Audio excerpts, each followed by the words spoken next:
Baik, sebelumnya Assalamualaikum warahmatullahi wabarakatuh. Perkenalkan, nama saya Hendra Kurniawan dengan NIM 123490031 dari Prodi Rekayasa Instrumentasi dan Otomasi. Di sini saya akan mempresentasikan yaitu materi transformasi labs pada materi ketujuh. Oke, selanjutnya. Nah, pertama yaitu definisi dasar transformasi Laplace. Nah, transformasi Laplace ini yaitu mengubah fungsi waktu ft menjadi fungsi kompleks fs. Nah, rumus dasarnya itu adalah fs sama dengan integral 0 pangkat ft st dt. Nah, parameter s ini adalah bilangan kompleks yang mempresentasikan domain frekuensi. Nah, proses perhitungan ini ada tiga proses perhitungan. Yang pertama yaitu tentukan fungsi asli itu ft, yang kedua yaitu kalikan ft dengan est, yang ketiga itu integrasikan dari 0 hingga tak terhingga. Contoh fungsinya yaitu yang pertama itu jika ft sama dengan 1, maka fs sama dengan 1 per s.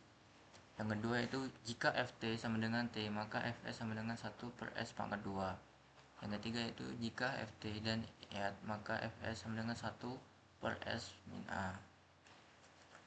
Nah, untuk selanjutnya itu sifat-sifat utama transformasi Laplace. Nah, ada 4 sifat-sifat utama dalam transformasi Laplace ini. Yang pertama yaitu linearitas. Apa sih linearitas itu? Transformasi Laplace bersifat linear, artinya itu transformasi dari kombinasi linear fungsi adalah tuh kombinasi linear dari transformasinya. Yang kedua yaitu turunan dan integrasi. Nah, turunan fungsi dari integrasi ini dapat dikonversi menjadi operasi aljabar pada transformasi. Nah, yang ketiga yaitu shifting di waktu. Perpindahan fungsi dalam waktu mempengaruhi hasil transformasi dengan faktor eksponensial di domain S. Nah, lalu yang terakhir yaitu konvolusi. Transformasi dari konvolusi dua fungsi sama dengan hasil kali transformasi individu yang bermanfaat dalam analisis sistem. Oke, yang selanjutnya yaitu daerah kekonvergenan atau ROC. Nah, pengertian ROC itu apa sih?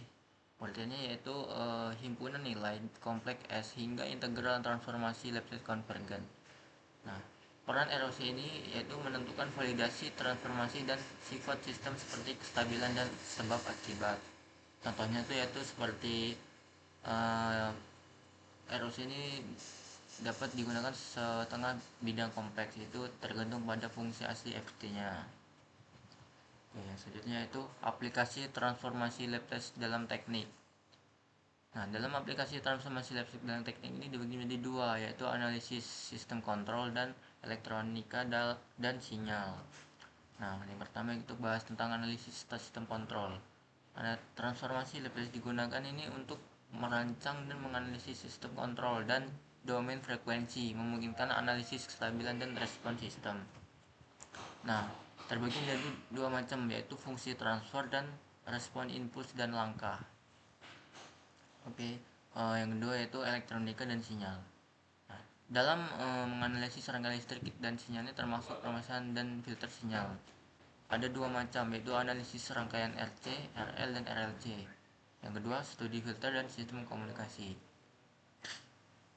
Oke, selanjutnya yaitu transformasi Laplace inverse dan metode penyelesaiannya.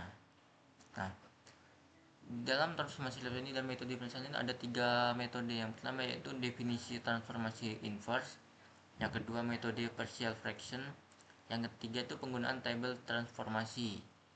Oke, yang pertama itu transformasi Laplace inverse. Ini fungsinya itu dari domain S ke domain waktu dengan integral kontur di bidang kompleks. Nah, untuk metode partial fraction ini fungsinya itu seperti menjadikan bentuk yang lebih sederhana untuk memudahkan inverse dengan tabel Laplace standar.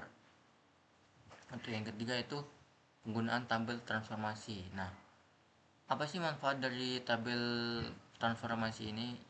Yaitu manfaatnya itu seperti untuk mencari waktu dari transformasi S yang diketahui. Nah, mungkin ini Lagrange transform ya. Oke, lanjut ke studi kasus. Nah, dalam studi kasus ini itu penyelesaian persamaan diferensial dengan transformasi Laplace. Langkah pertama itu yang perlu kita ketahui itu ambil transformasi Laplace terlebih dahulu, yaitu yang pertama terapkan transformasi pada persamaan diferensial dan terjemahkan ke domain S terlebih dahulu.